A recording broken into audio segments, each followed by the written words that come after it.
Donc bonjour à tous, ici c'est Jean-Jean, alias Jean-Jean la Picole, et sur cette chaîne on parle des meilleures bouteilles, les plus efficientes pour se bourrer la gueule. Ah, excusez-moi, ça c'est le plan B si les cryptos ne redécollent pas. Bon, je rigole, faut pas déprimer avec les cryptos, et la boisson, c'est comme tout, c'est à consommer avec modération. Et si ma deuxième chaîne ne marche pas de toute façon, j'aurai encore le choix numéro 3, Jean-Jean Pokémon, le grand collectionneur de cartes Pokémon. Donc, maintenant que je vous ai fait rigoler, on va passer au sujet du jour. Et aujourd'hui, on va réaborder le minage sous Windows.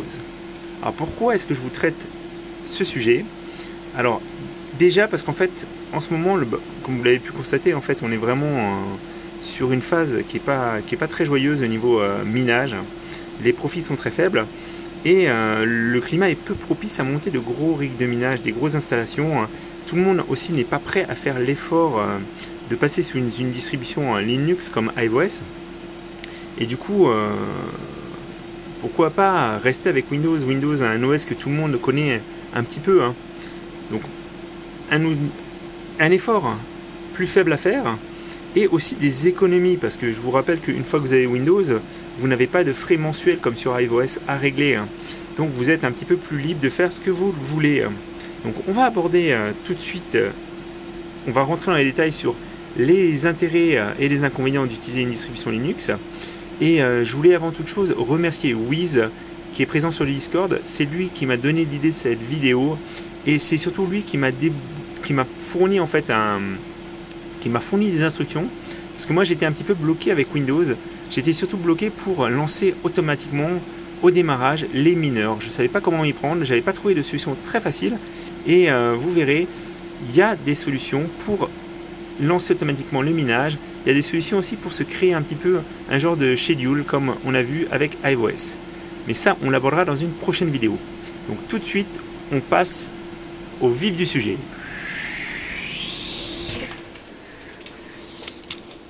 Ah mince, vous voyez, je suis toujours... Ah là là, on enlève les bouteilles. Ça, ce sera pour la chaîne secondaire. Tiens, et le joli t-shirt, d'où est-ce qu'il provient celui-là?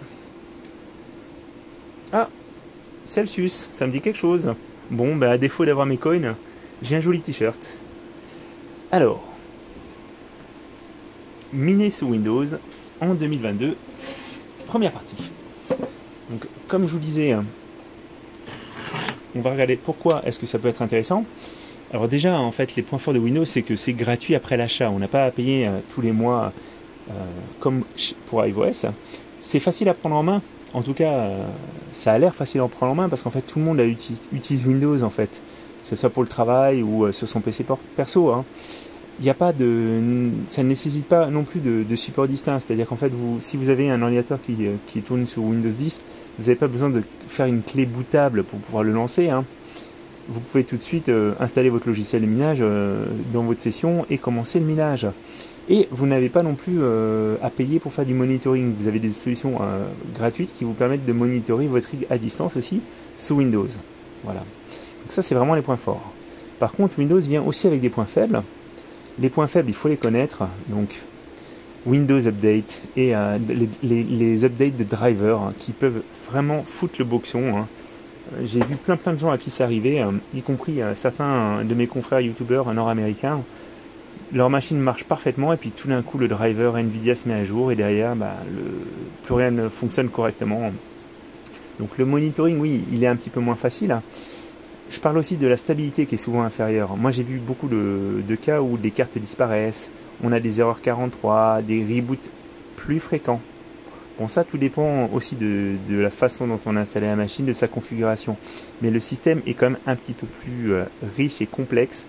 Et parfois, on a vraiment des choses qui sont un petit peu... qui nous laissent un petit peu perplexes. On n'a pas forcément d'explication. Et parfois, un reboot permet en plus de tout solutionner. Donc, voilà. Et je disais aussi, comme c'est un système qui n'est pas intégré, où il n'y a pas l'équipe derrière qui update automatiquement les logiciels de minage, la partie update, elle est un petit peu plus complexe à faire. Souvent, il faut retélécharger le mineur, il faut réinstaller un petit peu le logiciel pour pouvoir continuer à miner ou rester avec une version antérieure du logiciel de minage. Donc si vous minez sous Windows, vous avez aussi plusieurs outils à utiliser. Le nombre de cartes maximum est inférieur à ce que vous avez sous Linux et vous avez souvent un paramétrage à faire en fait en changeant la taille de la mémoire tampon pour les cartes. Voilà, donc ça il faut le savoir. Et surtout en fait moi la problématique qui fait que j'étais vraiment parti du minage sous Windows, c'est que je ne savais pas comment lancer le minage. Je maîtrisais pas cette partie-là. Mais grâce à Wiz, je vais pouvoir vous expliquer tout ça. Donc aujourd'hui, la vidéo, elle va se concentrer sur les points suivants. Utilisation et paramétrage de la prise connectée, parce que je vais vous rappeler comment utiliser une prise connectée. Encore une fois, si vous avez déjà miné, si vous avez déjà une maîtrise du minage, cette partie-là ne vous intéressera pas forcément. Après, je vais vous expliquer un petit peu le paramétrage et l'installation de MSI Afterburner, le téléchargement et le paramétrage d'un logiciel de minage, et ensuite la création du fichier de démarrage pour que vous puissiez, quand vous lancez votre machine, démarrer automatiquement le minage. Voilà, donc ça sera la vidéo du jour. Et comme je vous montrais au début, c'est la première partie parce que je ferai une deuxième partie où je vous expliquerai la programmation pour que vous puissiez lancer différents algorithmes de minage en fonction de vos envies. Alors, pour ceux qui n'ont jamais vu la prise connectée, donc c'est une prise qui a tout simplement une fonction on-off, donc on peut éteindre et allumer. Donc on peut l'éteindre comme ça manuellement, en fait en appuyant sur le petit bouton qui est ici. Mais l'avantage de la prise, c'est qu'aussi elle est reliée au Wi-Fi. Donc on peut l'éteindre à distance et on peut l'éteindre vraiment tant qu'elle capte le réseau Wi-Fi de la maison. On peut lui donner de l'ordre de s'éteindre et s'allumer. Donc il faut la paramétrer. Par contre, en fait, si on éteint le rig avec la prise, ça ne suffit pas. Il faut donner une instruction à la carte mère de dire quand le courant revient, je redémarre. Parce qu'autrement, en fait, la machine va rester éteinte. Et ça se fait dans le BIOS. Donc là, moi, je vous montre. Je vais rallumer la prise. Et vous voyez, tout de suite, l'ordi se relance. Donc on va passer maintenant dans le BIOS et je vais vous montrer ce que ça donne au niveau du BIOS. Alors, comme je vous le disais, pour que l'ordinateur puisse redémarrer après une coupure du courant, ou quand vous avez utilisé votre prise connectée, il faut aller dans le BIOS. Donc, pour aller dans le BIOS, vous appuyez lors du démarrage de l'ordinateur, il faut appuyer sur la touche supprime plusieurs fois, et ça vous amène dans ce genre d'écran. Et donc là, dans mon cas, dans le cas présent, en fait, il faut aller dans Power Management, et il faut trouver l'instruction qui dit redémarrer après une coupure de courant. Et donc là, moi, c'est AC Back qui va correspondre à ça. Et en fait, on a Always On, Always Off ou Memory. Donc là, moi, ce que je vais faire, c'est que je vais mettre Always On. Donc dès qu'il y a une coupure de courant, dès que le courant revient, la machine va se redémarrer. Donc vous n'oubliez pas de sauvegarder ça dans le BIOS en faisant Save and Exit Setup. Et comme ça, au prochain redémarrage, si vous coupez le courant et que derrière vous rallumez, l'ordinateur va redémarrer.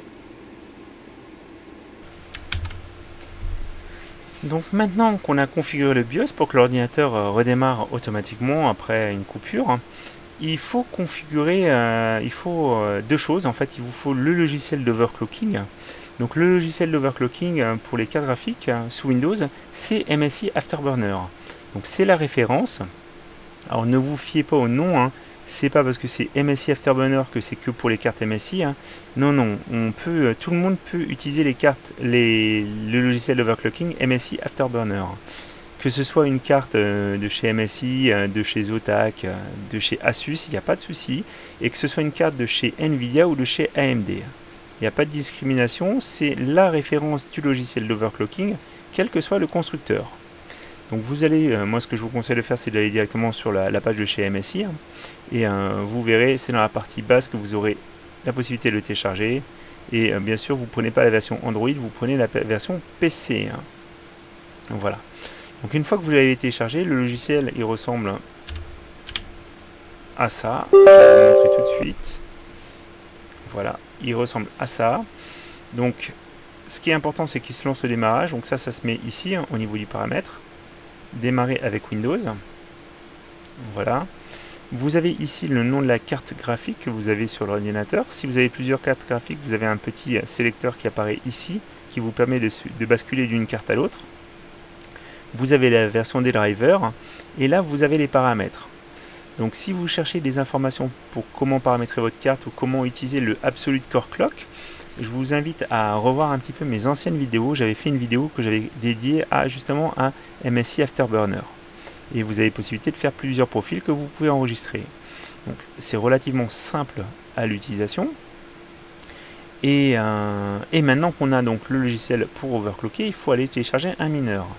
Donc moi, pour le choix du mineur, là, comme j'ai une carte de chez Nvidia, j'ai été prendre une référence, c'est T-Rex Miner. Donc mettez bien T-Rex Miner, parce qu'autrement vous aurez beaucoup de références à des dinosaures, hein, forcément. Et j'ai été sur leur GitHub télécharger la version qu'il nous faut.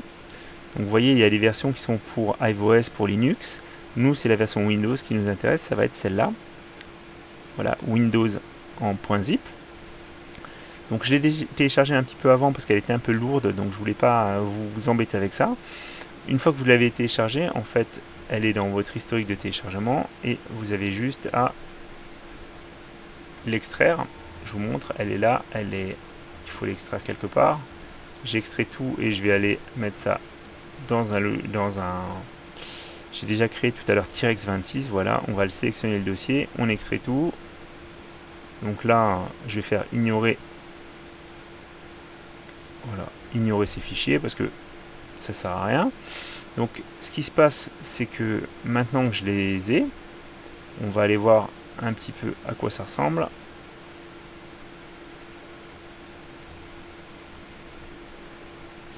J'ai beaucoup de bordel aussi, comme vous pouvez voir. T-Rex. Je l'avais pas mis sur le bureau pourtant, T-Rex. Voilà, il est là. Et donc en fait, on va aller. Donc quand vous arrivez, vous avez toujours toutes les configurations, parce ils ont créé en fait des fichiers de configuration pour la plupart des pools et la plupart des algos. Donc moi, je veux aller par exemple miner de l'Ethereum sur Ethermine. Donc normalement, je devrais le trouver. Voilà, il est là. J'ai juste du coup à éditer le fichier. Donc vous faites modifier. Je fais confiance au point .bat. Et en fait, vous avez à remplacer donc l'adresse de la pool si vous voulez miner sur autre chose qu'Ethermine. Et ici, vous avez simplement en fait à changer votre adresse, votre wallet, pour pouvoir recevoir les coins sur votre adresse. Et vous pouvez mettre un nom de worker. Donc une fois que vous avez fait ça, normalement pour lancer le minage, vous double-cliquez dessus, vous faites exécuter et le minage se lance. Félicitations. Vous avez atteint la première étape. On a presque terminé la vidéo. Maintenant, moi, surtout, ce que je vais vous montrer, c'est comment on va créer le fichier de démarrage en .bat et comment on va faire pour qu'il se lance automatiquement dès que le PC s'allume. Donc, maintenant qu'on a fini l'installation du logiciel, on va passer à l'ajout de variables dans Windows. Donc pour ça, en fait, on va dans la barre de recherche, on tape env et modifier les variables d'environnement pour votre panneau de configuration. Donc là, ce qu'on va faire, c'est qu'on va aller chercher la ligne où il y a écrit path et on va aller modifier, on va aller chercher où se trouve notre logiciel de minage. Donc là, moi, je le modifie parce que ça, c'était mon ancienne version. Et on va faire parcourir, on va sur l'ordinateur, ce PC, attendez, bureau, et on va chercher T-Rex 26. Voilà, donc c'est ça qu'on va faire. On va faire OK et OK. Maintenant qu'on a fait ça, on va aller dans le logiciel lui-même et on va aller créer une nouvelle commande qu'on va appeler, alors moi je l'ai appelé démarrage, hein, pour m'y retrouver c'est plus simple. Donc c'est un fichier .bat, donc vous pouvez très bien le créer avec le bloc-notes, c'est avec le bloc-notes que ça s'édite de toute façon. Et on va aller mettre la ligne de commande qui est la plus suivante, start c'est le point user Jean desktop. Donc là c'est le chemin d'accès en fait. Donc -x26. Et ensuite on va aller mettre la feuille de route qu'on lance. Donc moi ma feuille de route c'est ETH sur Ethermine. Alors attendez, voilà, c'est celle qui est juste en haut. Donc j'ai enregistré cette ligne. Donc on l'enregistre. Donc il faut bien faire enregistrer en .bat. C'est pas un txt. Voilà. Là je le remplace. C'est bien un .bat. Quand on double-clique dessus, ça va lancer le minage. Voilà. Et ça lance bien ETH ethermine.bat. Donc tout va bien. Mais maintenant, ce qu'on veut, c'est que ça se lance automatiquement. Et c'est là qu'on va faire une action complémentaire. On va appuyer sur la touche Windows plus R. Et ensuite, on va mettre shell de .startup. Donc ce que vous voyez ici, on fait OK. Et ça va nous amener sur la liste des programmes qui se lancent au démarrage. Et vous voyez qu'est-ce que j'ai fait. Donc moi j'ai été rajouter la mienne, donc celle que j'ai préparée. Je la copie et je la colle dans cet encart. Voilà. Donc maintenant que j'ai fait ça, ce qui va se passer, c'est que dès que je démarre le PC, automatiquement ça va lancer, ça va jouer en fait cette programmation, et donc en fait ça va lancer automatiquement le minage. Voilà, donc c'est tout ce que je voulais vous montrer aujourd'hui. Mais vous voyez, c'est quelques petites commandes. Créer une variable dans l'environnement, créer un petit fichier .bat et savoir où le placer, c'est ça qui m'avait vraiment beaucoup dérangé sur le minage de Windows. Après l'avoir utilisé, je trouve que c'est très simple. Je ne me doutais pas que c'était aussi simple, mais encore une fois, je ne suis pas un programmeur né, donc je suis comme vous, j'apprends grâce à vous aussi.